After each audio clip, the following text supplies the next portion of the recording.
Hello friend, welcome back to my channel Pratima Jagat. আমি প্রতিমা চলে এসেছি তোমাদের সামনে আবার একটি নতুন রেসিপি নিয়ে। শীতের সময় নানান রকম সবজি পাওয়া যায়, তার মধ্যে প্রধান হচ্ছে বাঁধাকপি। বাঁধাকপি সব সময় পাওয়া যায়, কিন্তু শীতের বাঁধাকপির আলাদা একটা টেস্ট আছে।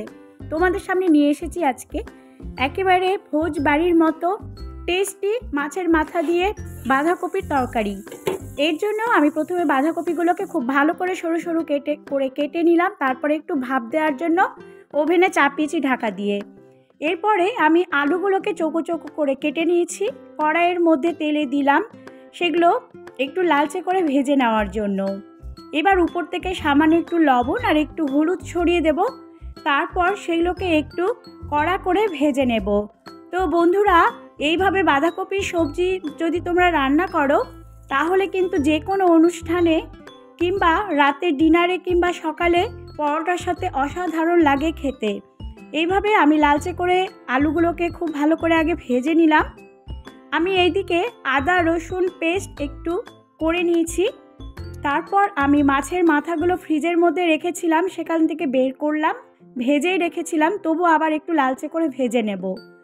কয়েকদিন পর আমি মাছের মাথাগুলো বের করলাম, তাই একটু লালচে করে ভেজে নেব। এবার ফ্রাই প্যানের মধ্যে 2 টেবিল চামচ তেল দিলাম, দিয়ে দিলাম 2টো তেজপাতা, একটা শুকনো লঙ্কা, গোটা জিরে, আর দিয়ে দিব কয়েকটি গোটা গরম মশলা, অর্থাৎ এখানে আমি দিয়ে দিলাম এলাচ, দারচিনি, লবঙ্গ। সমস্ত কিছু দিয়ে একটু লালচে যখন হয়ে যাবে, ব্রাউন কালার হয়ে গেলে তার মধ্যে আমি দিয়ে দেবো বড় সাইজের একটি পেঁয়াজ কুচি করে রেখেছিলাম, সেটি দিয়ে একটু হালকা করে ব্রাউন করে ভেজে নেব। তো পেঁয়াজগুলো একটু আমি লালচে করে ভেজে নেব। ভেজে নেওয়ার পর এর মধ্যে আমি দিয়ে দেব 2 টেবিল চামচ রসুন আদা লঙ্কা পেস্ট, কাঁচা লঙ্কা আমি এর মধ্যে দিয়ে দিয়েছিলাম। তারপরে 2 টেবিল চামচ পেস্ট দিয়ে দিলাম। সেগুলোকে আবার একটু ভেজে নিতে হবে, বেশ কিছুক্ষণ ধরে ভেজে নেব যেন রসুনের গন্ধ না থাকে। তো একটু মশলাগুলো আমার ভাজা ভাজা হয়ে গেল। এবার এর মধ্যে আরও কয়েকটি মশলা আমি অ্যাড করে নেব। আমি এর মধ্যে এবার দিয়ে দিলাম জিরে গুঁড়ো 2 চামচ, ধনে গুঁড়ো 2 চামচ, দিয়ে দিলাম কাশ্মীরি লঙ্কার গুঁড়ো 2 চামচ, ছোটো চামচের 2 চামচ। সেগুলো দিয়ে মশলাগুলোকে একটু কষিয়ে নিতে হবে বেশ কিছুক্ষণ ধরে। তারপরে আমি দিয়ে দেবো স্বাদ মতো লবণ আর দিয়ে দেবো কালারের জন্য হলুদ।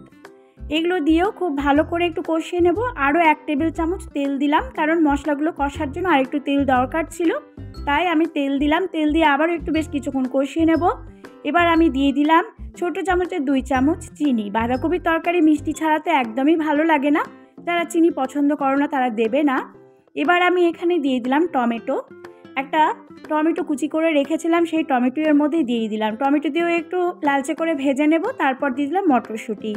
আমি এখানে 1 কাপ পরিমাণ মটরশুঁটি দিয়ে দিলাম।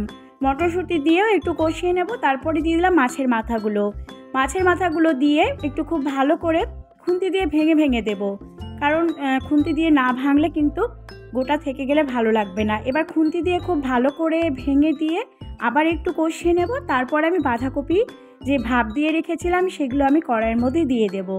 এই তরকারিটা করতে খুব একটা বেশি দেরি হবে না, কারণ বাঁধাকপিগুলো আমি আগে থেকে একটু সেদ্ধ করে রেখেছিলাম।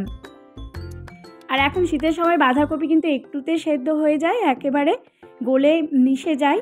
তো আমি বাঁধাকপিগুলো দিয়ে খুব ভালো করে নাড়াচাড়া করে নেব, নিয়ে মাঝে মাঝে একটু ঢাকা দিয়ে দেব। তারপর ঢাকা একটু তুলে নেব। আরও কিছুটা বাঁধাকপি আমার ছিল, সেগুলো আমি এর মধ্যে দিয়ে দিলাম। তো বন্ধুরা, এইভাবে যদি তোমরা এই বাঁধাকপির রেসিপিটা করো, দুর্দান্ত লাগে খেতে, মাছের মাথা দিয়ে অপূর্ব লাগে।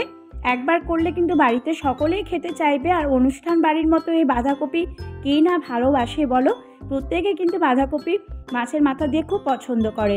তো এইভাবে খুব ভালো করে কষিয়ে নেব বেশ কিছুক্ষণ ধরে, 8-10 মিনিট খুব ভালো করে। আর একটু মাঝে মাঝে গ্যাসের ফ্লেমটা লো করে দিয়ে ঢাকা দিয়ে দিব, যেন একেবারে বাঁধাকপিটা সেদ্ধ হয়ে যায়। এবার বাঁধাকপি আমার মোটামুটি সেদ্ধ হয়ে গেছে। এবার আমি একটি জিনিস অ্যাড করব, সেটি হচ্ছে 1 চামচ পরিমাণ আটা নিয়েছি, তার মধ্যে একটুখানি জল দেব, গুলে নিয়ে আমি সেটি ঢেলে দেব। তো এই টিপসটি যদি ফলো করো তোমরা, তাহলে কি হবে যে বাঁধাকপির তরকারিটা একটু আঠালো ভাব আসবে। তাছাড়া কিন্তু আটা দিলে তরকারির টেস্ট একটু বাড়ে, খেতেও খুব ভালো লাগে। তো আমার মোটামুটি রান্নাটা হয়ে এসেছে, দেখতেই পাচ্ছ। আমি উপর থেকে দিয়ে দিলাম এবার গরম মশলার গুঁড়ো 2 চামচ, গরম মশলার গুঁড়ো দিয়ে একটু নাড়াচাড়া করে নেব আর কিছুক্ষণ একটু কষিয়ে নেব। তারপরে কিন্তু আমি নামিয়ে নেব। বাঁধাকপির রান্না আমার মাছের মাথা দিয়ে বাঁধাকপিটা কমপ্লিট হয়ে গেছে। এবার আমি নামানোর আগে সামান্য একটু ধনেপাতা ছড়িয়ে দিব আর গ্যাসটা অফ করে একটু ঢাকা দিয়ে দিব। তো বন্ধুরা, এইভাবে বাঁধাকপি যদি তোমাদের ভালো লেগে থাকে অবশ্যই লাইক কমেন্ট শেয়ার করতে ভুলবে না। আর নিত্য নতুন ভিডিও পাওয়ার জন্য এই চ্যানেলটি সাবস্ক্রাইব করার অনুরোধ রইল। এইভাবে বাঁধাকপি করে দেখবে কি ভালো লাগে, বাড়ির সকলেই কিন্তু খুব পছন্দ করবে, বিশেষ করে লুচি পরোটার সাথে